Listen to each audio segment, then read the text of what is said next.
গ্রাম থেকে প্রত্যন্ত গ্রামে, শহর থেকে শহরতলির বিভিন্ন প্রান্তে মমতা ব্যানার্জির উন্নয়ন ছড়িয়ে পড়েছে।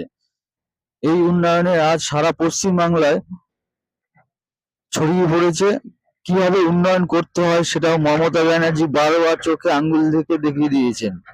বারবার প্রমাণ করেছেন পশ্চিম বাংলায় যদি কেউ থেকে থাকে তাহলে একমাত্র মমতা বন্দ্যোপাধ্যায়, যিনি উন্নয়নের কাণ্ডারি, উন্নয়নকে হাতিয়ার করে মা মাটি মানুষের সরকার গঠন করেছে।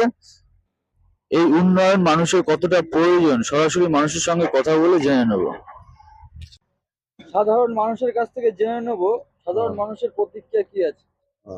এই যে কাকু রাস্তাটা হচ্ছে, এই রাস্তার ফলে আপনারা কতটা উপকৃত হবে? খুব অনেক উপকৃত। এত ভালো আগে কোনোদিন হয়নি, এই প্রথম হচ্ছে।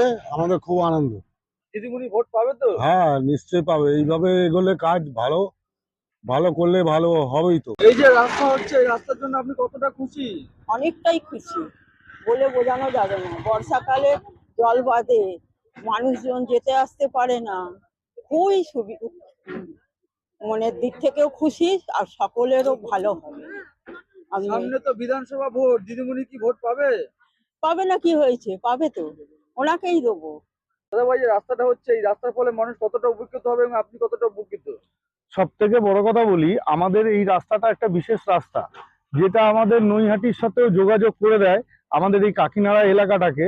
33 নম্বর ওয়ার্ডের এটা একটা বিশেষ রাস্তা, যেই রাস্তাটা আমাদের এত সুন্দরভাবে আমাদের দিদির সহযোগিতা এবং আমার পিসি কাউন্সিলর, উনি শঙ্করী দত্ত এই ওয়ার্ডের, ওনার প্রচেষ্টায় আজকে ওরা সবাই রয়েছে দলের কর্মী, তাদের সমস্ত সহযোগিতা যে এত সুন্দর একটা রাস্তা তৈরি হবে, এটা আমাদের সবার জন্য খুব বিশেষ জরুরি এবং আমরা এর জন্য খুবই খুশি।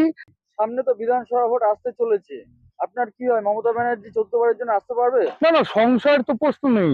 কারণ সারা বছর যে পড়াশোনা করে, তা সে তো বছরের শেষে ফার্স্ট ডিভিশনে পাস করবে, এটাই স্বাভাবিক। যারা লাস্ট বেঞ্চে বসে পড়াশোনা করবে, যারা ঠিক করে পড়া মুখস্থ করবে না, তারা ফেল করবে, এটাই এটাই ধারণা। তো সরকার আমাদেরকে রাস্তাঘাট উন্নয়ন সমস্ত কিছু দিয়েছেন।